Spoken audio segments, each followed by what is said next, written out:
Hoje nós vamos entender o que é que Paulo nos ensina sobre como viver para a glória de Deus. O que é o cristianismo líquido? Quais são as minhas dúvidas? Como é que Jesus começa a transformação em mim? E vai ser muito massa, hoje vai ter um pouquinho de arte, vai ter Michelangelo, vai ter Rembrandt, vai ser muito massa. O Francis Schaeffer, ele é um cara que tem me ensinado muito, enquanto eu tenho estudado, eu tenho lido materiais sobre cosmovisão cristã. Ele é um cara que tem me ensinado a evangelizar os meus amigos na universidade. Eu lembro que, depois que eu saí da minha crise de fé, eu tinha prazer em vomitar na cara dos meus amigos o conhecimento. Então eu estudava Norman Geisler, John Lennox, Alvin Plantinga, eu estudava Freud, Nietzsche, porque eu sabia debater com meus amigos. E eu via que durante o debate meus amigos ficavam acuados, ficava aquele negócio assim, um monólogo, sabe? Eu batendo e meus amigos assim, é que eu não sei não sobre isso. E eu me achava o máximo. E foi depois que eu descobri Francis Schaeffer que eu comecei a aprender que a apologética e que o evangelho, elas não servem para intimidar as outras pessoas ou para envergonhá-las pela falta do conhecimento. Ao contrário, elas ensinam, elas amam, elas cuidam. O evangelho, ele vai aonde outras filosofias não chegam. O evangelho é uma filosofia, Joe? É isso que você está me dizendo? É sim. O cristianismo é uma das filosofias mais completas no sistema de pensamento humano, que a humanidade já teve a possibilidade de estudar. Mas não só isso, ela é o poder de Deus que transforma, ela é o poder de Deus que gera vida, ela é o poder de Deus que faz mortos ressuscitarem, ela é o poder de Deus que aponta para a eternidade, ela é o poder de Deus que nos faz viver na simplicidade, a pureza de um evangelho que redime todas as esferas da minha vida. Amém, galera? Quando nós falamos sobre esferas, nós estamos falando sobre arte, cultura, sobre música pop, seresta, cabelinho fino, bigodinho fininho, cabelinho na régua, nego. Você olha uma música dessa e você faz assim, caramba, bicho. E Tom Jobim, né? E Garota de Ipanema. Mas isso é o que tem tocado nas nossas rádios. É isso que a nossa juventude tem escutado. Isso era o Ana Júlia de antigamente. A música Nada a Ver. Oh, Ana Júlia. Nada a Ver. Era o nome de uma menina que cantava, repetia Ana Júlia, Ana Júlia, Ana Júlia. Ana Júlia, oh yeah. Era só isso a música. O Senhor nos chamou para redimir as esferas. Se você é um ator, se você é artista, se você produz música, comece a fazer isso para a glória de Deus. Se você escreve poemas, faça isso para a glória de Deus. E eu queria que hoje nós entendêssemos, a partir de Paulo e a partir de Romanos, o que é que o Senhor quer nos falar na última série. E é uma última série, gente, eu queria sair com vocês aqui com a prática. Eu queria que no meio do sermão nós vamos fazer um exercício prático. E eu queria que você se empenhasse. Queria que você ensinasse para quem está do seu lado o que é viver um cristianismo sólido. O que é abrir mão do cristianismo ou de relacionamentos líquidos, como Zygmunt Bauman falava. Nós somos a era da informação. Nós somos a era do Instagram. Nós somos a era do WhatsApp. Nós nunca estivemos tão conectados e tão longe ao mesmo tempo. Romanos 1,16. Não me envergonho do Evangelho, porque ele é o poder de Deus para a salvação de todo aquele que crê, primeiro do judeu, depois do grego, porque no Evangelho é revelada a justiça de Deus, uma justiça, que do princípio ao fim é pela fé, como está escrito, o justo viverá pela fé. Diga comigo, o justo viverá pela fé. Diga de novo, o justo... Feche seus olhos. Senhor, obrigado, Pai. Obrigado por essa noite. Obrigado por cada música. Obrigado, Senhor Jesus, pela facilitação de João, Pai, que falou aos nossos corações. Obrigado por tudo que o Senhor tem feito, Pai, na nossa comunidade. O Senhor tem nos usado para ir a outros lugares, Pai. O Senhor tem usado a juventude, Pai, os adolescentes da nossa comunidade, Pai, para ir a lugares mais longes, Pai, que talvez nem tenhamos imaginado. Que o Senhor nos abençoe. Que o Senhor fale conosco, Pai, que se esse vídeo tiver de chegar a outros lugares, que ele seja levado pelo Senhor, Pai, que as pessoas conheçam a Rede Nuvem, mais ainda, que as pessoas conheçam o Jesus poderoso a quem a Rede Nuvem serve, Senhor. É isso que nós choramos e te agradecemos em nome de Jesus. Amém, gente. Paulo, ele começa aqui, gente, falando sobre Romanos 1. Em Romanos 1, eu queria trazer contextos para você. Eu queria lhe situar na história de Romanos 1, quando Paulo escreve. Quando Paulo ele começa a escrever Romanos, e você vai notar isso. Quem aqui gosta de estudar, você pode estudar hermenêutica ou exegese, tem vários bons livros, e Hendrickson é um deles. É um de uma capinha vermelha, e ele fala muito sobre o contexto histórico.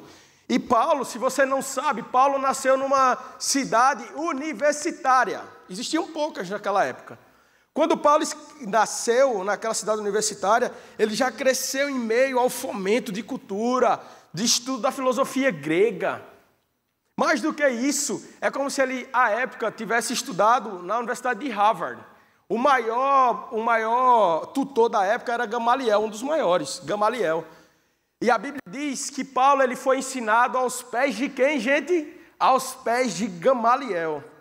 O fato é que Paulo ele era um perseguidor da igreja de Jesus.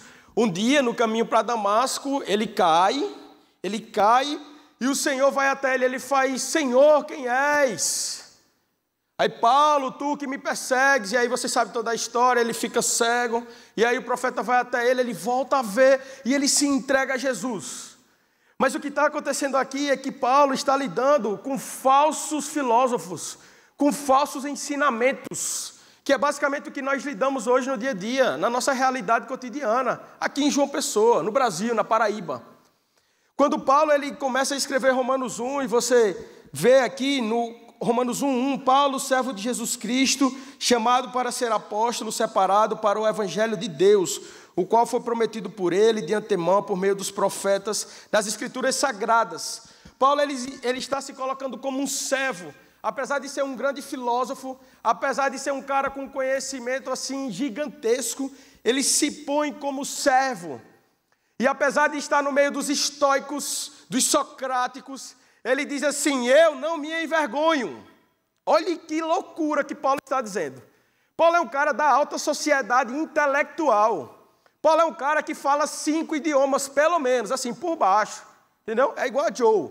Eu falo ibimiriense, português, espanhol, fiz 6 meses, inglês, 45% do Duolingo, e botei a opção agora de alemão também.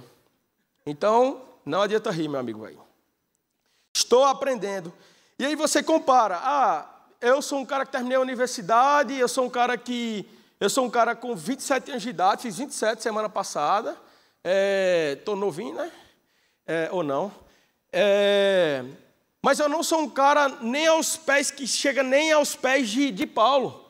Paulo é um cara que fazia tendas, sabia 5 idiomas, dominava a cultura judaica, dominava a filosofia grega.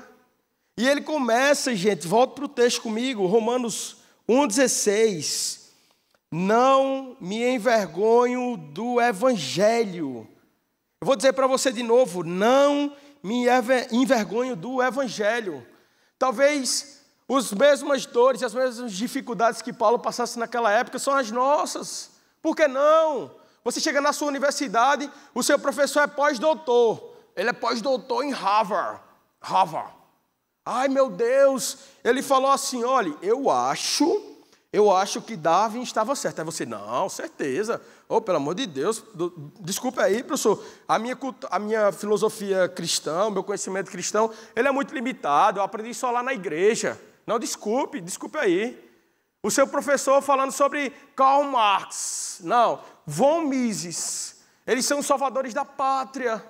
Aí você, não, ai meu Deus do céu, como eles têm conhecimento. E aqui é onde eu queria tratar com vocês hoje, gente, sobre como o Evangelho nos transforma de dentro para fora. Nós vamos ver o movimento que o Evangelho faz em nós ao transformar o mundo. E Paulo ele começa nos ensinando, é a primeira lição que ele lhe dá na sua faculdade, lá no seu trabalho. Não me envergonho do Evangelho, porque ele é o poder de quem, gente? Ele é o poder de Deus para a salvação de todo aquele que crê, primeiro do judeu, depois do grego, porque no Evangelho é revelada a justiça de Deus, uma justiça que do princípio ao fim é pela fé. Como está escrito, o justo viverá pela fé. O justo viverá pela fé. A história diz que Martinho Lutero, ele agonizou por décadas lendo esse texto. Ele lia o justo, ele lia 1,17, porque no Evangelho é revelada a justiça de Deus. Tá bom, a justiça de Deus é revelada no Evangelho. Uma justiça que do princípio ao fim é pela fé. Tudo bem. Como está escrito, o justo viverá pela fé. E diz que Martinho Lutero, ele se debatia, e ele lia, e não ia, e pegava o grego, e olhava, e falava assim, a justiça de Deus é revelada, é a justiça de Deus. E a história conta que quando o Senhor, como que uma iluminação divina, você chega a dar vontade de chorar quando você está lendo o texto. Como uma revelação divina, o Senhor vai e sopra sobre Martinho Lutero. E ele entende que a justiça que é revelada no Evangelho, que nos justifica, que é vivida de fé em fé, é a justiça de Jesus Cristo. A justiça que nos justifica é a justiça que vem de Jesus. E ele entendeu que a ira do nosso Deus era aplainada ou era acalmada quando a justiça do nosso Jesus estava sobre nós. Amém, galera? O que é que isso tem a ver com a nossa vida? Na prática, o Senhor está usando Paulo para nos dizer que Jesus era a propiciação pelos nossos pecados. E que não é história da carochinha, que não é história ultrapassada, dizer para o mundo inteiro ouvir que Jesus morreu por nós, que ressuscitou ao terceiro dia e que vivo está, amém? É interessante que Francis Schaeffer, se você não comprou o livro, você deve comprar. Ele fala, à época, ele escreve na segunda metade do século XX, e havia uns teólogos liberais. Eles falavam que a história de Jesus, que a ressurreição dele era um negócio assim, das ideias, entendeu? Era o imaginário humano, como falava Freud. Então, Jesus ele não nasceu do parto virginal, ele não viveu, não foi filho do carpinteiro José, ele não fez o seu ministério de 30 a 33 anos, ele era uma história, era uma ideia, sabe? Jesus era uma ideia, ele era uma ideia muito louca na cabeça, que os cristãos achavam que podia salvar o mundo. Era isso que os cristãos liberais falavam. E o que é que Francis Schaeffer diz? Ele diz, não, Jesus ele foi assunto aos céus. Um grupo de 200 pessoas viram. É isso, gente, que nós precisamos fazer. Nós precisamos estudar a Bíblia. Nós precisamos entender sobre o Evangelho. Nós precisamos saber que os evangelhos sinóticos que tratam sobre Jesus, eles foram escritos separadamente, mas que de uma forma divina e poderosa, eles coexistem, eles se complementam e eles são poderosos, amém? A nossa geração é uma geração que não pode emburrecer, nós temos acesso à informação e nós estamos acreditando no que as pessoas nos dizem. A igreja que era mais benquista na Bíblia, sabe o que era? Os bereanos. Sabe o que era que eles faziam? O nego chegava lá e fazia assim, ei, rapaz, a doutrina da justificação, não sei o quê. Pastor Sérgio pregando por bereano. Não, olha, eu queria falar sobre a doutrina da predestinação. Ele fala, opa, pastor Sérgio, eu sei que o senhor é um cabo muito desenrolado, mas deixa eu lhe dizer um negócio, pega os pergaminhos aí, que eu vou anotar aqui no bloquinho de nota o que o senhor está dizendo. Semana que vem, quando o senhor voltar, a gente faz a conferência. Se tiver certinho, aí a gente vai seguir a sua doutrina. Nós somos uma geração que aprendeu a comer comidas prontas. Nós somos acostumados com alimento instantâneo. A gente põe uma aguinha lá, ela esquenta aquele velho miojo de 3 horas da manhã. Acaba estudando, né? Final na faculdade, eita, glória a Deus. Né? Estou vendo gente aqui assim, ó, ai meu Deus do céu. Aí você vai lá e faz, meu Deus, o pé no gelo, 3 horas da manhã, podendo ter uma convulsão, mas eu não vou dormir. Eu tenho que passar nessa prova, nessa bexiga. Meu pai vai me matar, e você aqui, ó. Aí dá aquela fome. Aí, se você for como eu, a única coisa que me mantinha acordado, Red Bull não dava certo, café não estava mais dando certo, porque eu comia, parecia que eu ia botar fogo pela boca. Aí, qual era meu segredo? Eu pegava uma lapada de água de 2 litros, assim, bem gelada. Aí abria uma caixinha daquela de papelão de leite condensado, você sabe qual é, de leite condensado, cortava assim, ó, cortava na diagonal. Aí era assim, quando dava umas 3h30 da manhã, que o sono ficava meio capionga, aí eu pegava a caixinha e virava assim, ó. É por isso que eu sou assim, né, magro, shapeado. Eu estudava... Ei, rapaz, eu sou noivo. E eu estudei, gente, dias a fio. Eu estudava assim, madrugada dentro. Quantas vezes eu fiz isso estudando para medicina, estudando meu curso. Mas quantas vezes eu tive o mesmo zelo de parar para estudar sobre cristianismo, para estudar sobre dar a causa da minha fé, de falar para os meus amigos. Talvez eu tenha estudado, eu tenho vergonha de dizer isso para vocês. A época que eu mais tenho estudado sobre apologética, sobre filosofia, sobre cristianismo, foi quando eu passei por minha crise de fé, que eu fui por um ano ateu, safado, chorando sozinho, sem dividir com nenhum amigo. Eu estudei. E assim como Lutero, o Senhor me iluminou e o Senhor cuidou da minha vida, gente. Mas quantos amigos seus precisam? Quantos amigos ao seu redor necessitam do seu cuidado, de que você olhe para si mesmo e diga assim, não me envergonho, eu não me envergonho, porque eu sei quem é Jesus, eu sei quem é o Evangelho, eu sei o que é a boa nova, eu sei o que traz vida, eu sei o que pode transformar a humanidade. O que vai transformar a humanidade não é Von Mises, não é Roger Scruton à direita. Quem vai transformar a humanidade não é Karl Marx, não é Stalin, Lenin. Quem pode transformar, gente, quem pode mudar a nossa contemporaneidade, o planeta Terra, é Jesus de Nazaré. Amém, galera? Boa! Se for para Jesus, pode ser mais forte. Glória a Deus! Glória a Deus, gente! Eu não me envergonho, porque a partir do momento em que eu acho que o Evangelho é antiquado, eu estou me perdendo. Hoje eu estava estudando e eu sempre abro meu coração para vocês, né?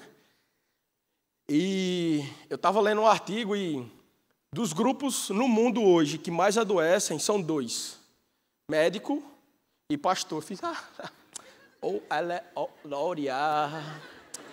Senhor, obrigado, aleluia. O pastor, ele lida muito com as dores, sabe? Com as dores mais viscerais das pessoas, com as suas histórias dolorosas, sabe? O pastor é realmente aquele que põe no braço, que leva, que anda a segunda milha, sabe? Que está no dia do aniversário, mas está no casamento, mas está no funeral também. Sabe? O médico é aquele que fica na beira do leite, segurando a mão, vamos lá, ai meu Deus do céu. Chama o fisioterapeuta, chama todo mundo, vamos trabalhar, bora? 4h da manhã, todo mundo aqui, ninguém vai dormir, não. Vai ficar todo mundo aqui. E você lá, aí quando eu saio de lá, aí, aconselhando, aquele cabo safado, E hoje eu parei, sentei, comecei a ler. Até falei com o pastor Tiago. E senti, gente, sabe? Senti o quão a luta espiritual ela tem sido ferrenha aqui na nossa rede nuvem. Eu não sei, e isso não me tomem como alguém falando um clichê, mas o Senhor ele tem feito coisas grandiosas no nosso meio, gente. Sabe, o Senhor tem nos dado depoimentos de pessoas, sabe? O Senhor tem usado a rede nuvem, o Senhor tem usado a rede livre para chegar a lugares que nós nunca pensamos. E nós não sabemos aonde Deus quer nos levar. E nós estamos passando por uma guerra e ela é real. E hoje de manhã eu falava sobre isso, eu orava, eu entregava a minha vida ao Senhor. E teve um momento, e não foi 1 ou 2, alguns momentos, Azaf está aqui, Azaf é o cara assim, que tem dividido mais ombro a ombro comigo, Azaf, Guilherme, Fabinho, Idinho, Diego, são os caras que, junto com vários outros voluntários, têm levado ombro a ombro comigo a Rede Nuvem. E eu pensei em mandar para algum deles, a pregação está pronta, velho, vai lá, a pregação está pronta, está aqui, já está tudo escrito, referenciado, é só ir lá, dar uma estudadinha, 1 hora, peça ao Senhor que lhe dê graça, eu lhe mando o áudio, vai lá e prega, velho, né? Vai, prega. E eu vou ser bem sincero para vocês, Isso passou por minha cabeça durante o dia, estudando. Eu gosto de parar, eu gosto de ter meu tempo com Deus. E essa semana eu vi minha mãe um pouco triste.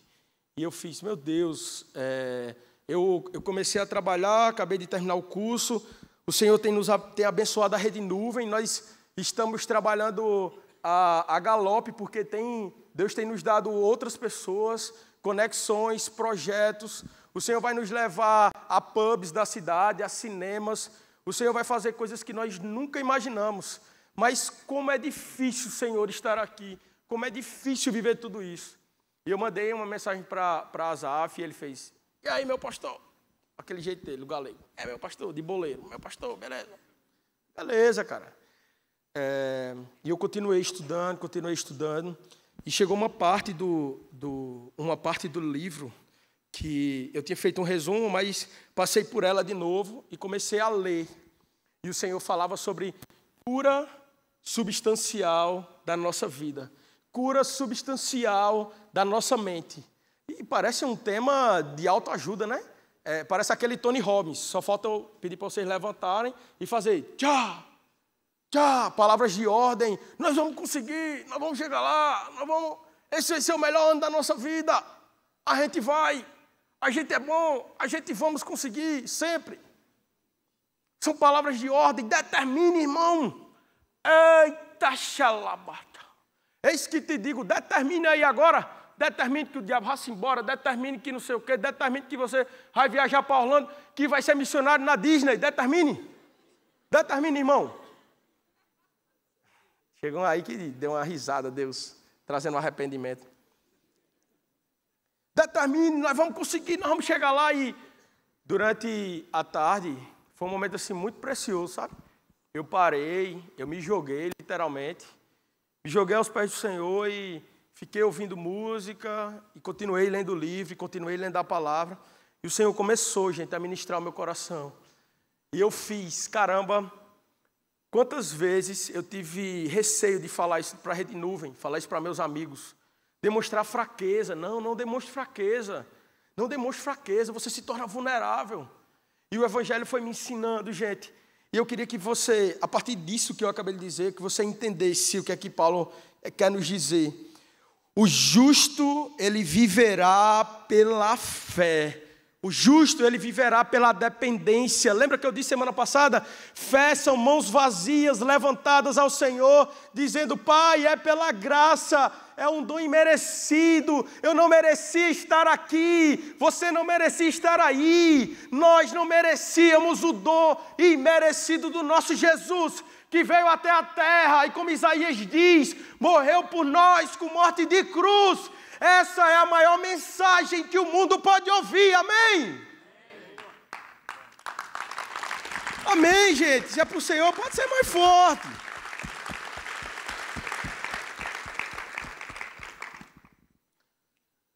E quando eu ouvi, não me envergonho do Evangelho, nessa tarde fatídica, eu lembrei de quando eu tinha 15 anos de idade. Vocês viram a minha história semana passada, não foi uma história fácil. Naquela época, além que meu pai e minha mãe falavam, o negócio da família já tinha falido. A gente tinha perdido tudo. O que eram 2 estabelecimentos foram vendidos pelo preço de, sei lá, 1/4 de um deles. A gente não tinha mais nada. E eu lembro que eu comecei com 8 anos de idade a trabalhar na feira. E meu pai foi o cara que me ensinou a vender. Meu pai foi o cara que me ensinou a andar na linha de frente, negociar, a fazer as coisas. E eu lembro, na semana passada ele falando, eu lembrando das dificuldades, me veio à mente quando uma vez nós não tínhamos nada em casa. E meu pai havia saído para pregar entre os ciganos, eu tinha saído para tocar. Inclusive era uma banda que era eu, Azaf, a gente é amigo há 13 anos, amigo de infância. E eu falei para minha mãe, eu disse, mamãe, a senhora quer ganhar o quê de presente? E ela já estava passando por um momento muito difícil, ela me empurrou, eu lembro muito disso, me marcou. E ela disse assim, meu filho, o que eu quero você não pode me dar. E eu lembro que aquele dia foi o dia em que o Senhor encheu o armário da minha casa. Aquele foi o dia em que Deus provou que no meio da dificuldade Ele cuidava da gente. E quando Paulo ele diz aqui, o justo viverá pela fé, é porque essa fé são as mãos erguidas, é a fé que nos justifica, é a fé que lhe traz vida. E essa é a pergunta que eu quero repetir por toda a série. Você tem certeza da sua salvação? Você tem certeza de para onde sua vida está indo? Quantas pessoas não têm essa certeza, gente? Não sabem, nunca perguntaram a ela. Eu achei que inferno era uma construção social. Inferno existe, ele é real. Ele é real e ele é eterno, decretado pelo próprio Deus. O justo viverá pela fé. Joe, eu não estou entendendo porque você está batendo tanto nisso. Porque quem nos justifica, meu irmão, minha irmãzinha, meu amorzinho, é Jesus. Quem nos traz a vida, quem é o centro por onde deve orbitar a nossa vida é Jesus. Não há outro que nos traga a vida verdadeira que não seja o próprio Pai. Amém? Agora eu quero que você saia daqui, parando de viver o cristianismo líquido, e vá para o 18 agora.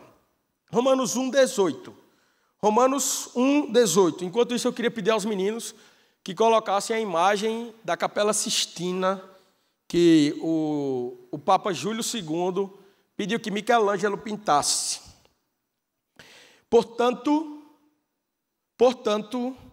a ira de Deus é revelada dos céus contra toda a impiedade e injustiça dos homens que suprimem a verdade pela injustiça. Que suprimem o quê, gente? A verdade pela injustiça. Pois o que de Deus pode conhecer é manifesto entre eles, porque Deus lhes manifestou. Pois desde a criação do mundo, os atributos invisíveis de Deus, seu eterno poder, a sua natureza divina, têm sido vistos claramente, sendo compreendidos por meio das coisas criadas, de forma que tais homens são o quê, gente? São o quê? Indesculpáveis. Nós temos dois tipos de revelação. Eu queria que você entendesse isso.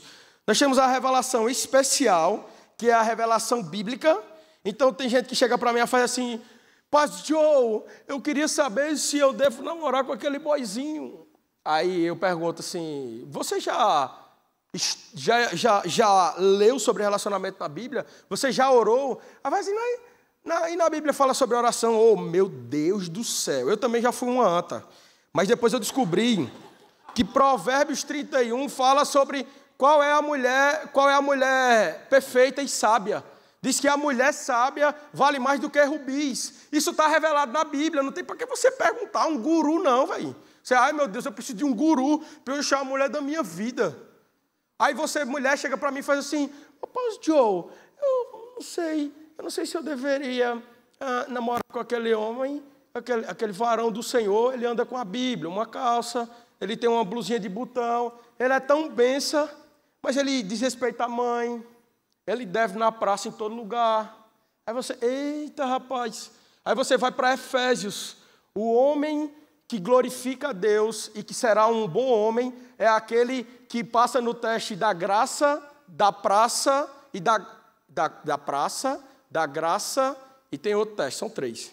Mas ele tem que passar na praça, ele tem que ser alguém aprovado por as pessoas. Na graça, ele precisa ser alguém temente a Deus, ele precisa ser alguém que honra a Deus, ele cuida de você assim como ele honra a Deus, que ele dá a vida por você assim como Cristo dá pela igreja. Parece tão difícil assim?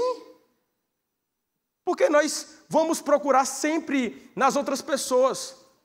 A Bíblia diz que na multidão de conselhos há vitória nas guerras, amém. Se você quer abrir uma empresa e quer pedir conselho a seu pai, a sua mãe, se você quer namorar com boa magia, não sei o que você quer fazer, mas participe e beba da fonte, da revelação especial, a Bíblia. Isso aqui é um livro, gente, sinistro. Isso é poderoso demais. não é um livro antiquado que falou de coisas antigas. Isso é um livro atualíssimo, poderoso, que traz vida sobre nós, que nos faz viver apesar das dificuldades, que nos amadurece, que traz amadurecimento, sabedoria aos mancebos, que traz mais sabedoria e entendimento àqueles que já são sábios. O Senhor diz que ter conhecimento, que ter sabedoria vale mais do que ter dinheiro. Amém, gente? Amém. Valeu, Gerão. A pergunta é, por que você não lê a Bíblia há muito tempo? Por quê? Porque faz meses que você não lê a Bíblia, mas o seu feed está atualizadinho. Tem a bicicletinha, passeios. Aí tem a notinha, músicas, indicação de livros. Está tudo atualizadinho. Mas a Biblinha não está lida.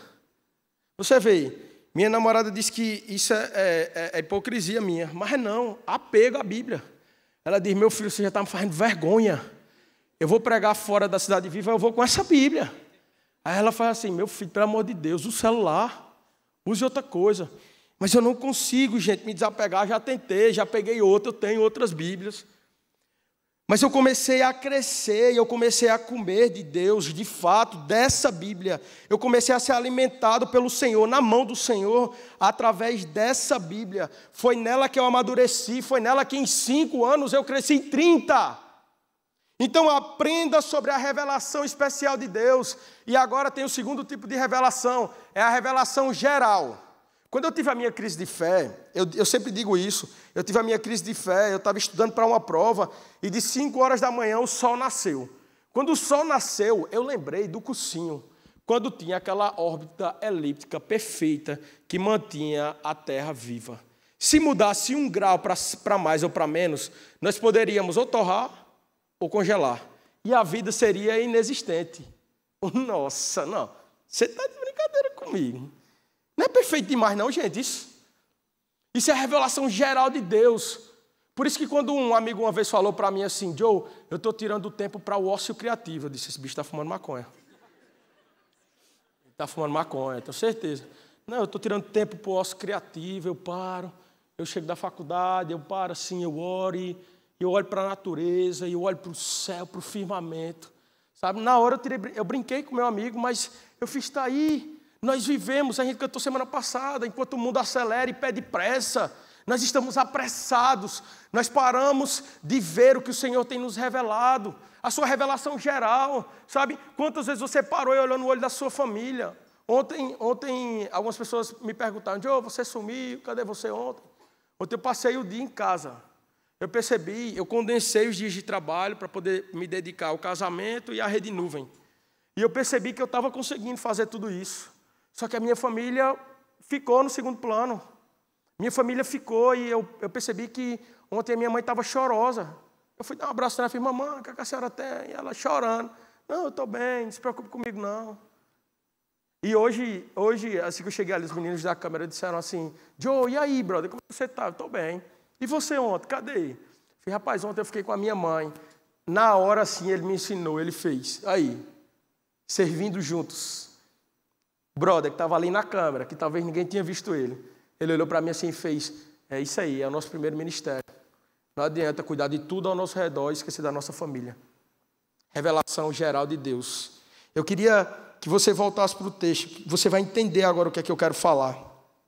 Pois desde a criação do mundo, no 20, os atributos invisíveis de Deus, seu eterno poder, sua criação divina, têm sido vistos claramente, sendo compreendidos por meio das coisas criadas, de forma que tais homens que negam a existência de Deus são indesculpáveis, porque tendo conhecido a Deus, não glorificaram como Deus, nem lhe renderam graças, mas, marque isso aí, por favor, marque, pegue seu marca-texto, sua caneta, mas os seus pensamentos tornaram-se fúteis, e o coração insensato deles obscureceu-se.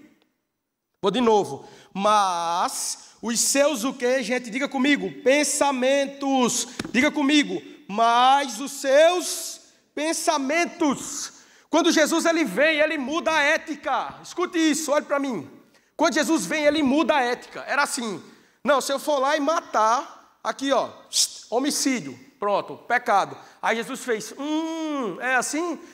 Eu digo que se você olhar para o seu irmão e olhar para ele e dizer assim, tolo, você pecou. Eita bexiga, peraí. Então quer dizer que agora se eu penso, se em mim é concebido a vontade, o desejo, eu já estou pecando, isso mesmo. O que é que você quer dizer com isso, Joe? O pecado, escute isso, cristão que não quer ser líquido, que não quer escorrer pelos dedos.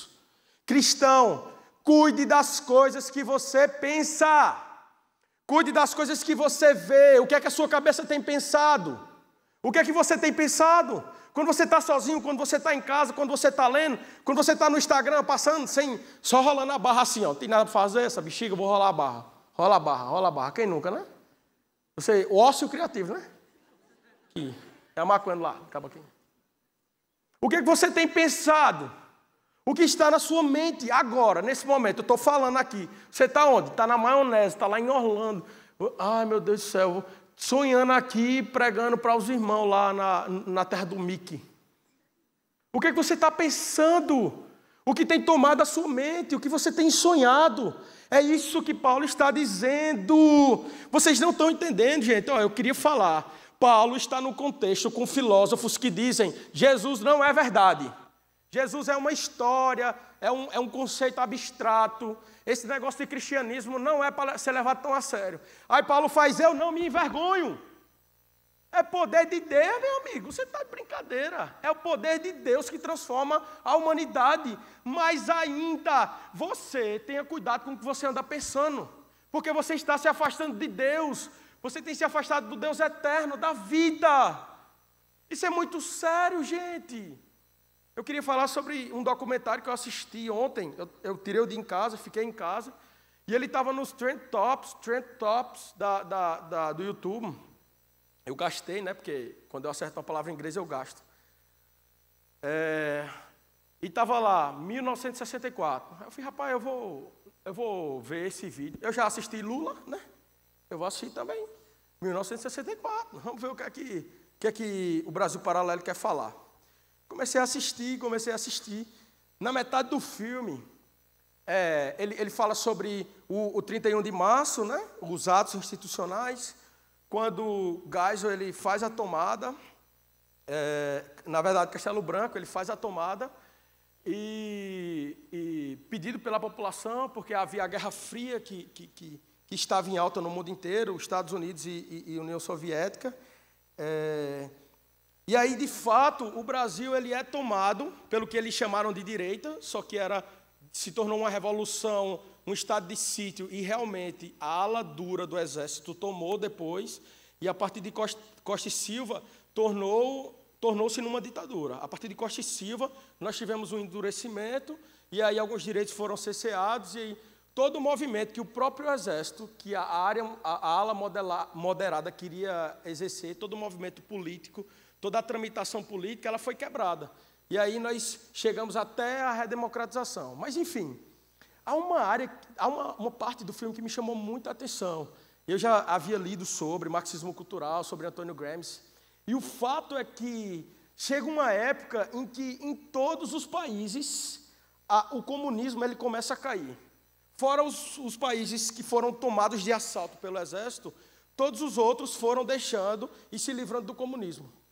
E aí a revolta armada daquele sonho utópico, porque esse era o sonho de Marx quando criou, quando desenhou o Capital. Ele falava sobre a utopia, é por isso que você vê muito no discurso, nós queremos uma nova utopia.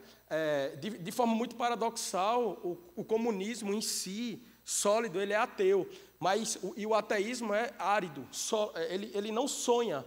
E eles vivem lutando por uma nova utopia, entendeu? Há um paradoxo aí na doutrina deles. Mas o fato é que o Antônio Gramsci, ele disse assim, nós não vamos ganhar essa luta armada, nós perdemos no mundo inteiro. Fora algumas exceções como Coreia do Norte, que a gente conseguiu manter, na América Central, lá em Cuba, no resto a gente saiu perdendo. E o Antônio Gramsci, ele disse, então nós vamos partir para a luta cultural. O embate de ideias. E as nossas universidades foram tomadas. E veja bem, gente, Eu não estou rechaçando o marxismo cultural, o comunismo, e estou defendendo o Mises, não. Eu estou falando sobre ser cristão. Eu não estou dizendo que você tem que ser adepto de Von Mises, de Adam Smith, não. Eu estou dizendo que você precisa viver o Evangelho de Jesus. Eu estou dizendo que você precisa viver para a glória do Senhor. Por exemplo, a nossa comunidade. A nossa comunidade, ninguém às vezes sabe dizer, eita bexiga, o pastor da igreja usa um anelzinho preto, mas fala para o povo da elite, aí quando eu acho que eles são os playboyzinhos da cidade, eles pegam um monte de pastor, vão tudo para a orla e dão flor de presente às prostitutas. Ai, meu Deus do céu, o que é que está acontecendo? Sabe o que é que está acontecendo? Isso é o Evangelho de Jesus, entrando pelas vielas, entrando pelas ruas e transformando a nossa cidade. Amém, gente? Quando eu disse para vocês sobre o embate de ideias, eu queria que agora vocês voltassem para a Bíblia. Volta para a Bíblia, volta para Romanos. Romanos 21. Romanos 21, vamos lá. Eu quero que vocês entendam, né, onde é que nós vamos chegar. Romanos 21, parte B. Mas os seus pensamentos tornaram-se fúteis, e o coração insensato deles obscureceu-se. Dizendo-se sábios, eles tornaram-se loucos, e trocaram a glória do Deus imortal por imagens feitas segundo a semelhança do homem mortal, bem como de pássaros, quadrúpedes e répteis.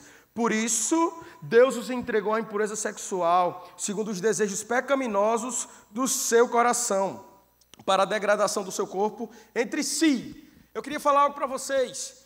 Ideias, elas parecem muito sorrateiras.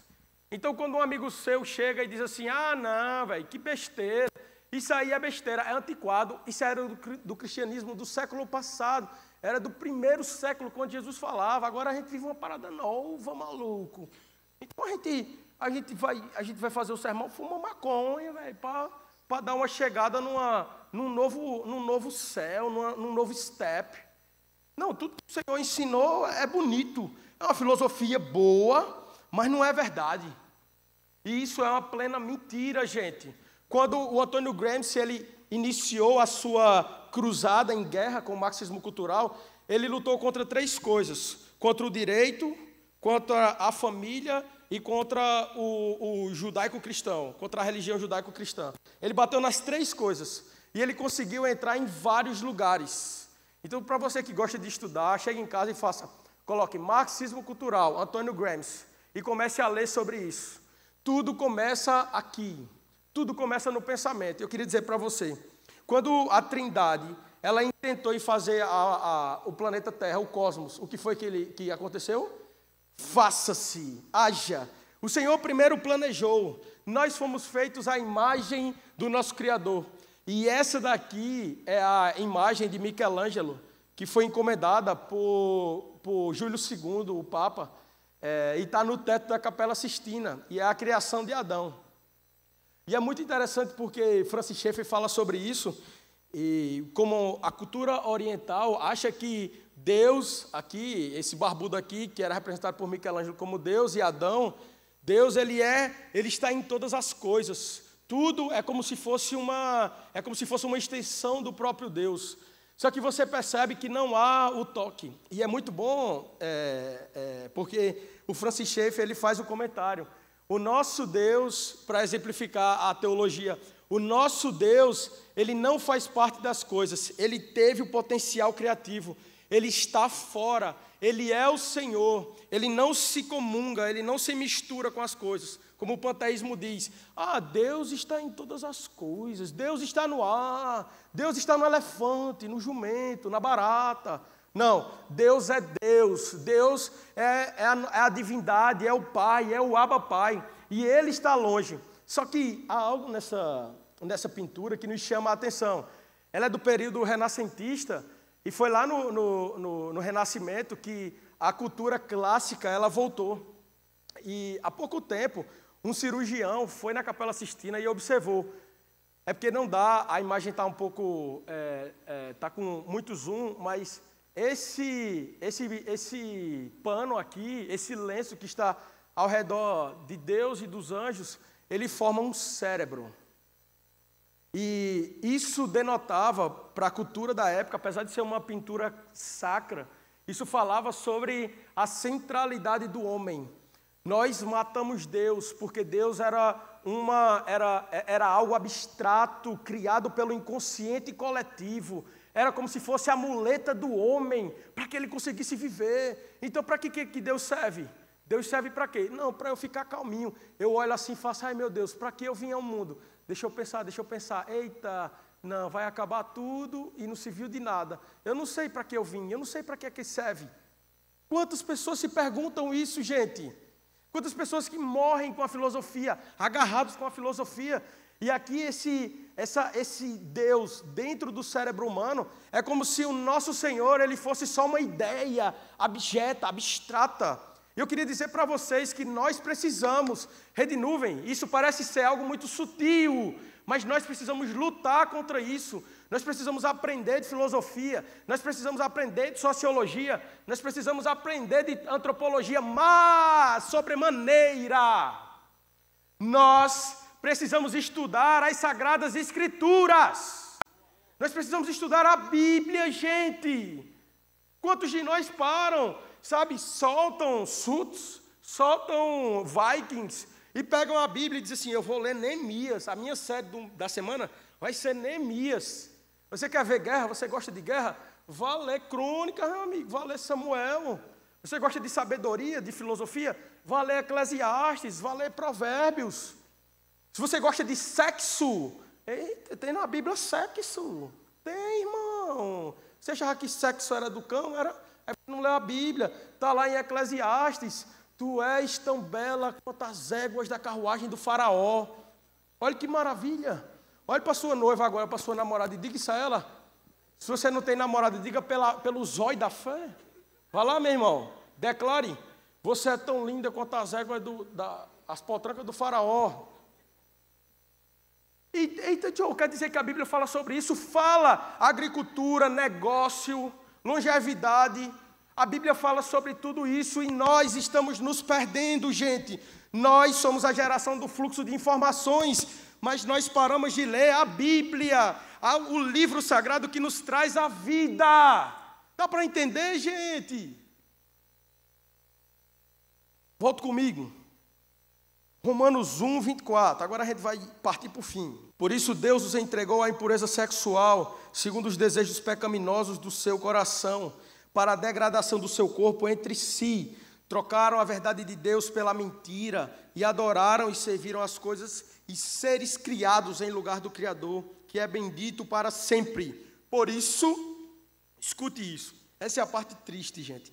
Por causa disso, Deus os entregou as paixões vergonhosas. Até suas mulheres trocaram suas relações sexuais naturais por outras, contrárias à natureza. Da mesma forma, os homens também abandonaram as suas relações naturais com as mulheres e se inflamaram em paixões uns pelos outros. Começaram a cometer atos indecentes, homem com homem, e receberam em si mesmos o castigo merecido pela sua perversão. Além do mais, visto que desprezaram de novo, gente, o quê?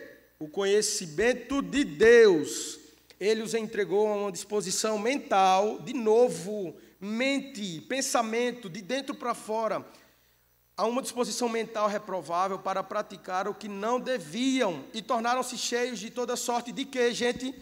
Injustiça, maldade, ganância, depravação, cheios de inveja, homicídios, rivalidades, engano, malícia, bisbilhoteiros, caluniadores, inimigos de Deus, insolentes, arrogantes, presunçosos, inventam maneiras de praticar o mal, desobedecem a seus pais, são insensatos, desleais, sem amor pela família, implacáveis. Nossa! Essa é a hora que você lê a Bíblia e fala, Deus, e a parte que o Senhor falava assim, que eu vou passando pela prova, dando glória a Deus, essa parte não tem, não? É tão difícil de ler isso, Senhor. Gente, deixa eu lhe falar uma coisa. É tão difícil de ler algumas coisas na Bíblia. Sabe, eu sou ansioso. Eu não sei se deu para perceber, mas eu sou acelerado. Minha família às vezes fica agoniada.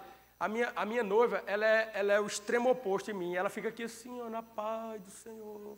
Até devagar ela anda aqui, ó, na boa. Eu sou o trator, as pessoas dizem que eu sou o trator e ela é o freio, ela vai me segurando. Eu digo, nós vamos fazer isso, nós vamos não sei o quê, nós vamos viajar, nós vamos não sei o quê. Ela fala, não, Uma lua de mel em pipa, rapaz. A gente não vai nem sair do quarto direito. Aí eu fiz, é mesmo, né? Vou ficar aqui no verde green, então. Às vezes a minha mente é acelerada, a correria do dia a dia, e nós vamos nos perdendo, e nós vamos relativizando as coisas, e tudo se torna, não é bem assim. Sabe, a nossa comunidade é uma comunidade, gente, como eu disse para vocês, nós somos respeitados na cidade. As garotas de programa da Orla amam os nossos pastores, amam a nossa comunidade. No Conde, aquela comunidade lá do Conde, que está sendo resgatada, que o poder público não conseguiu chegar lá, é cuidada por nossa família, por nossa igreja. Se você acompanha as redes sociais, você viu que o Ambiente Vivo, junto com os Anjos da Noite, fizeram uma ação ontem. Nós somos uma igreja que se movimenta pela cidade. Nós somos uma igreja que ama, que cuida. Nós somos uma igreja que tem um pastor que prega de blusa florida, que prega de short Toy Story, que prega de moletom, que prega de todo jeito, que não prega de paletó, ou que prega de paletó, que não faz diferença nenhuma. Nós somos uma igreja respeitada, amada pela comunidade, amada pelo estado inteiro, pelo país. Mas nós não abrimos mão de uma coisa. Nós não abrimos mão do santo evangelho de Deus. Nós não negociamos o santo evangelho de Deus. Sabe por quê, gente? Por preciosismo? Não. Porque Deus há de cobrar de nós. Porque Deus há de cobrar de nós vidas. Porque quando o santo evangelho de Deus, ele é deixado de ser apregoado, vidas são destinadas ao inferno. E essa é a parte difícil do evangelho. Às vezes a gente diz assim, Deus vai te abençoar, Deus vai derramar cura, e Ele faz tudo isso. Só que o evangelho, gente, ele não é líquido, ele é firme. E é isso que eu queria dizer para vocês. O evangelho de Jesus, ele é um evangelho de amor. Você nunca vai me ver pregando assim, dizendo, ei, capa safado. Você não parar de amassar sua namorada aí, de se arrepender, você vai para o inferno, miserável. Você vai ouvir, sabe como? Mensagem de graça. O Senhor lhe amou, cara. Não é por medo, é por graça. O Senhor te amou e se entregou por você. Sabe, viva para a glória dEle, em reciprocidade.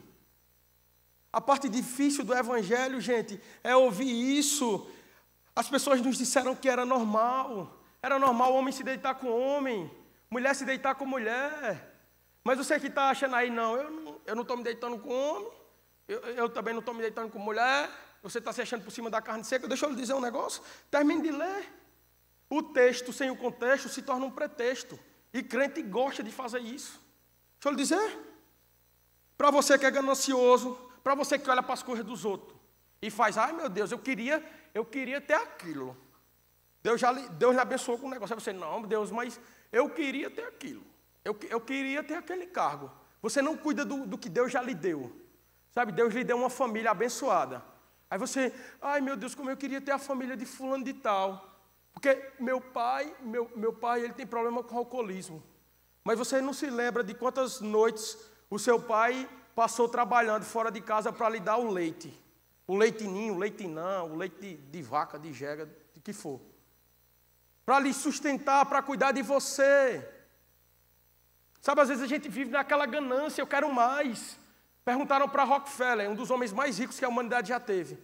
Do que é que o homem precisa para ser feliz? O cara era dono da metade do mundo. Era a família mais rica. Eram 15 gerações ricos. A família Rockefeller dos Estados Unidos. Ele disse, para que o homem seja feliz, ele só precisa de um pouco mais. Para você que é ganancioso, você está se desviando do Senhor. Para você que é depravado, que de madrugada fica vendo pornografia.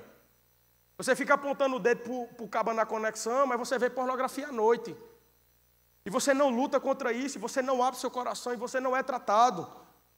Cheio de inveja, homicídio, rivalidade, para você que engana, que mente no trabalho, que é malicioso, vou dar meu jeitinho, que é bisbilhoteiro, que é caluniador, aquelas velhas do interior que fala, que fofoca de todo mundo. Inimigo de Deus, insolente, arrogante. Você chega no trabalho e faz, o crente ali, lá vai ele, com o peito estufado, parece um pombo, com a cara levantada. Ninguém pode tocar nele porque ele é o chefe, é quem manda, é quem não sei o quê. Arrogante. Você está apontando o dedo e dizendo para o seu irmão que está lutando contra a homossexualidade, dizendo assim, olha, meu irmão, eu estou aqui com você, tire a trave do seu olho. Isso é viver cristianismo, gente. É olhar para si mesmo. É olhar para si todos os dias. Você precisa amar e precisa cuidar do outro, contanto que cuide de si mesmo. Tire a trave que está no seu olho. Do contrário, o nosso evangelho não vai passar de palavras vazias. Qual é o evangelho que nós temos vivido? O cristianismo líquido. Sabe qual é o cristianismo sólido? É o cristianismo do Jesus, que morreu por nós, que se fez carne, habitou entre nós, nós vimos a sua glória. Ele morreu, ele andou pela via dolorosa, ele chegou lá em cima, ele foi arqueado numa cruz que não era para ele. Sabe o que é viver o cristianismo sólido? É lembrar do Senhor em todos os dias da sua vida, em cada momento. Isso é viver um cristianismo sólido. Quando Zygmunt Bauman falou sobre isso, ele falou sobre conceitos efêmeros, sem consistência. Alguém chega e lhe oferece uma coisa, você abre mão do cristianismo. Alguém chega no trabalho e diz, ei, bicho, faz o seguinte, deu aquela mentidinha de leve, que eu vou lhe dar um presente. Né? Eu contei, tem 2 semanas que eu contei. Eu estava lá no interior, trabalhando, e atendi uma senhora lá, e era Morgana, que tem gente até que sabe da história. E aí os enfermeiros chegaram para mim assim, doutor, olha, o senhor ganhou uns presentes bons aí, viu? Foi o que foi, meu filho, que eu ganhei de presente. É que aquela mulher lá que o senhor atendeu, ela é a dona de um cabaré bom, viu? E aí o senhor ganhou um voucher lá. Está liberado lá para ir no cabaré lá da mulher lá. Aí eu olhei para ele assim, eu falei, mas rapaz, tinha que ser num cabaré, bicho. Estava passando numa lanchonete, num negócio assim. Sabe, o que me impedia, gente, de ir lá no cabaré? Quem ia saber? A minha oração é, Deus, não deixe que eu lhe honre, que eu viva para você, porque eu sou o pastor da Rede Nuvem, porque eu sou voluntário na Rede Nuvem, porque eu sirvo, ou porque eu estou noivo, ou porque eu devo honrar minha família. Não só isso, gente. Isso são coisas efêmeras. Hoje eu sempre digo isso, eu estou pastor, e eu tenho líderes ao meu redor. Se amanhã eu morrer, outras pessoas vão pastorear vocês, e glória a Deus por isso. Nós queremos formar outros líderes para ir em outros lugares. Eu não quero estar aqui, gente, pelo cargo, pela posição. Eu saí de casa hoje, eu falei para minha irmã, meu coração está extremamente pesado, eu não sei o que Deus quer fazer ao subir lá e ao falar com a Rede Nuvem hoje. Mas uma coisa é real, eu não quero, gente, subir aqui, eu não quero vir aqui, sentir a dor de pastoreá-los, sentir o peso da responsabilidade só por posição ou por status. Porque um dia eu vou estar no trabalho, longe da vista de todo mundo, e vão me oferecer uma ida ao cabaré, vão me oferecer outras coisas, vão me oferecer alguma coisa que me afaste do meu Deus, e qual será a minha resposta? Eu sou tão líquido e tão efêmero que eu iria ao cabaré? É até feio, né, falar cabaré? O povo tem gente que fica olhando para mim e falando cabaré na igreja. Na casa de profissional do sexo. Eu queria chamar a banda, gente. E eu queria partir para o fim. Pessoas que desobedecem a seus pais, que são insensatos, desleais, sem amor pela família e implacáveis. Embora vocês conheçam o justo decreto de Deus, meu Pai. Olha o que Paulo está dizendo. Embora conheçam o justo decreto de Deus, de que as pessoas que praticam tais coisas merecem a morte, não somente continuam a praticá-las, mas também aprovam aqueles que as praticam. Sabe o que foi que o cristianismo se tornou no país, gente? Nós crescemos 50% na última década, mais de 50%. O que é que tem mudado no nosso bairro? O cristianismo líquido, gente, ele é uma das séries que abre portas. Nós tivemos séries sobre planejamento, nós tivemos séries sobre discipulado, sobre alcançar pessoas. Mas nós não podemos alcançar pessoas se não há solidez no nosso coração, se não há solidez nas coisas que nós sentimos, pensamos. Se o nosso coração, as nossas emoções, as nossas certezas, medos, dores, se elas não estiverem jogadas diante do Senhor, quem poderá nos defender? Quem poderá nos levar adiante? Quem poderá nos fazer pisar em campos sólidos? A gente viu semana passada a música de Shallow. Eles mergulham para fugir da superfície, para não ter contato com a realidade. Só que não há um chão, não há um lugar onde se apoiar, não há uma casa sobre a qual construir, não há uma rocha sobre a qual construir a sua própria casa. Nós nos tornamos uma geração perdida. Nós estamos em meio a uma multidão e nos sentimos sozinhos. Nós estamos cercados por pessoas, mas o nosso coração está solitário. Nós somos populares no Instagram, mas choramos sozinhos nos nossos quartos. O Jesus que nos chamou a viver o cristianismo, Ele é o Jesus da solidez. Ele é o Jesus que não muda as nossas fraquezas. Nós continuamos sendo fracos, mas é na nossa fraqueza que o poder dEle é aperfeiçoado. Essa é a grande diferença, gente. Você não precisa parecer forte. Você não precisa parecer cristão. Você não precisa parecer ser alguém que não é. Você simplesmente precisa ser. Você precisa ser dependente dEle. Você precisa ser filho, ser cuidado, ser amado. Nós precisamos trocar o ter ou parecer pelo ser, pelo depender.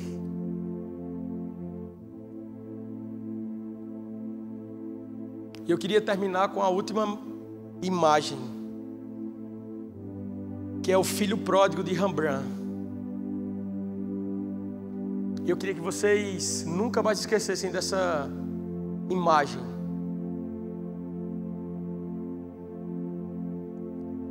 Nós temos a imagem e o pai recebe o filho que estava longe. O pai se abaixa e abraça o filho distante, pecador, longe.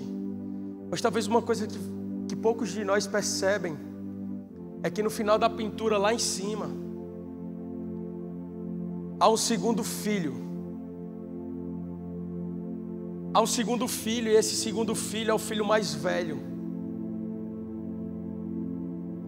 Eu não sei qual dos dois filhos você é. A Bíblia, o título na Bíblia, quando Jesus ele profere a parábola, está o filho pródigo, ou o filho perdido. Na verdade, essa parábola é a parábola dos dois filhos perdidos. A diferença é que um estava longe e o outro estava perto. Um estava na bagaceira, na balada, usando o Tinder. A gente tudo não prestava. E o outro estava na igreja, em casa, cuidando das ovelhinhas do pai. Quando o filho mais novo chega da balada, com a vida destruída, o pai se põe a correr, tira as sandálias, vai até aquele filho, o abraça e diz: o meu filho estava morto e reviveu, estava perdido e foi achado. Tragam um novilho cevado e vamos festejar. Olha como Deus nos trata, gente. Que amor é esse? Que amor é esse? As pessoas querem nos ensinar um cristianismo de facilidades, de vitória. Eu vou lhe dar uma vitória, irmão. Eu queria lhe dizer que a maior vitória foi Jesus ter ido até aquela cruz. A maior vitória para a sua vida é o amor que nos justifica, que nos faz um. A maior vitória para as suas dores, os seus medos, dúvidas, é o próprio Jesus. Ele é o Pai que nos recebe, que vai ao nosso encontro, que nos abraça. Isso é cristianismo. Isso é um Jesus glorioso, poderoso, que se humilha ao vir até a humanidade, que nos ama incondicionalmente. Queria falar sobre o segundo filho ainda. O segundo filho, ele fica no canto. A Bíblia diz, Mateus, que ele chega na parábola, ele olha de longe e fala: quem chegou? E os empregados do pai dizem assim: seu irmão estava perdido, ele voltou, ele está em casa. E a parábola diz que aquele filho mais velho, ele se revolta. Ele estava em casa com o pai, ele desfrutava da presença do pai. Ele se revolta. E ele diz: quantas vezes trabalhei como escravo, e tu não me destes nem um cabritinho para festejar com meus amigos. O pai olha para ele com muita tristeza e diz: meu filho, você sempre esteve comigo, tudo que tenho é seu. Queria lhe dizer uma coisa hoje: não é porque você está na igreja que você não é um desses filhos perdidos. Tem tanta gente lá fora precisando ouvir o evangelho através da nossa boca. Talvez você seja o filho mais velho que está aqui sentadinho. E no final dessa tarde, orando ao Senhor, eu entendi o que é que o Senhor queria falar comigo, porque meu coração estava tão moído. Eu lembrei de quando eu tinha 15 anos de idade. Queria voltar na história. 15 anos de idade, o negócio da família já não tinha mais. Eu dava aula de física, estudava, ajudava em casa. E a época os negócios da família tinham ido de mal a pior. Meu pai estava trabalhando, mas ele trabalhava por comissão, então era muito difícil. O comércio passava por uma queda muito grande. Eu lembro demais disso. E à época Deus me agraciou, eu fiz uma seleção, me tornei professor de física num projeto e sempre dava aula, só que era lá do outro lado da cidade. Eu ia lá para Colina do Sul, amigo. Hoje em dia, quando eu estou passando assim, que passa o 1500 perto de mim, eu sinto arrepiado, o cabelo da unha até o cabelo da cabeça, assim, ó. 6h30, o bicho lotado, só a bexiga. Você só entrava nele e ficava aqui, ó. Não precisava nem se segurar. Tá tocando aqui um no outro, acaba nem sair do lugar. 1500, de 6 horas da noite. Ia chegando ali no gás, aí eu já ia tomando fôlego. Assim. Eita, Senhor, me dê coragem. Aí eu andava lá pra frente, aí tava aqui, professor o nome. Eu ia, eu lembro que eu botava a mãozinha assim, do lado do motorista, aí eu olhava pro motorista, ele olhava pra mim, quando ele olhava pra mim, Aí voltava de novo, aí olhava pro povo. Eu vou deixar diminuir mais um pouquinho. Vou deixar ficar 2 paradas para a minha parada da escola, que aí eu vou fazer isso. E aí eu lembro que eu me virava e erguia minha voz. E falava: hoje eu não vim pedir nada a vocês nesse ônibus. Eu não quero o seu dinheiro. Eu não quero nada de vocês. Hoje eu queria lhe dar. Hoje eu queria lhe presentear com algo. E eu começava a falar de Jesus, sabe? Começava a fluir de mim, sabe? Às vezes eu nem lembro o que é que o Senhor me usava para falar, sabe? As pessoas paravam 6h30 da noite, voltando de um dia inteiro de trabalho, cansadas, com a vida corrida, sem tempo para o que era essencial. Mas naquele momento o Senhor usava um menino, um adolescente, para falar com tamanha autoridade. E eu falava sobre o Jesus que nos transforma, quer queira onde estejamos. E teve um dia, em um desses ônibus, as pessoas sempre falavam: ah, Deus abençoe meu filho, glória a Deus, amém. Pouca gente sabe dessa história, agora a gente não sabe. Mas teve um dia que eu desci para dar minha aula. Eu nunca vou esquecer disso. Ela era uma menina baixinha, eu não lembro muito da fisionomia dela. Mas quando eu olhei para trás, ela corria e o nome que tinha era professor. Ela gritava: professor, professor. E eu disse assim, é um aluno que eu dei uma nota baixa, ela vai me matar agora. Aí me lasquei agora. Quando eu olhei, era a menina que tinha acabado de descer do ônibus. E ela corria e ela chorava. E ela chegou até mim, eu parei assim, eu fiz, oi moça, tudo bem? Eu posso lhe ajudar? Ela fez, eu não sei quem você é, eu não sei de onde você veio, eu não sei para onde você vai, mas por favor, ore por mim, eu quero entregar minha vida a Jesus. E na hora meu coração começou a explodir, gente, sabe?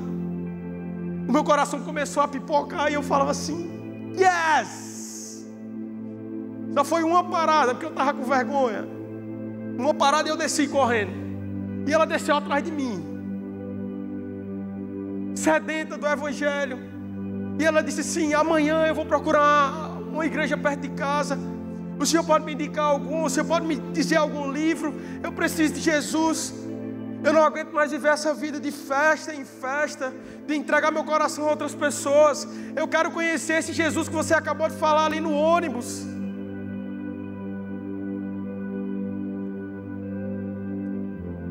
Eu queria dizer para vocês, gente, que eu lembrei dessa história hoje à tarde. Eu nem viria pregar. O justo viverá pela fé. Eu não me envergonho do Evangelho de Deus, porque Ele é a única coisa que pode transformar as nossas famílias. Se você tem orado para Deus transformar a sua família, é o Evangelho de Deus agindo em você e através de você que sua família vai ser alcançada. Se você tem orado pelo seu pai, pela sua mãe, se você tem orado por um amigo da sua faculdade, é através do Evangelho de Deus, que é o poder de Deus, que esse seu amigo vai ser alcançado, que a sua sala vai ser alcançada, que a sua universidade vai ser alcançada. Lá no seu pós-doutorado de filosofia, é lá onde o Evangelho de Deus vai alcançar vidas. Na sua casa, na sua repartição, no seu trabalho. O Senhor está lhe dizendo, não se envergonhe do Evangelho. O Senhor está lhe dizendo, não se envergonhe do Evangelho. O Senhor está lhe dizendo, não se envergonhe do Evangelho. Porque o Evangelho é a única coisa que pode transformar o nosso Brasil. Não há político nenhum que consiga. Não há nenhuma política pública, por mais bem arquitetada, bem planejada que exista, não vai conseguir sanar. Países como Suíça, Noruega, altos índices de suicídio. Me diga o que falta lá. Renda per capita altíssima. Altíssima. Fale para mim. O que falta? Países ricos. O que falta? O mundo carece de Jesus. O Jesus de Nazaré. O Jesus carpinteiro, simples, mas poderoso.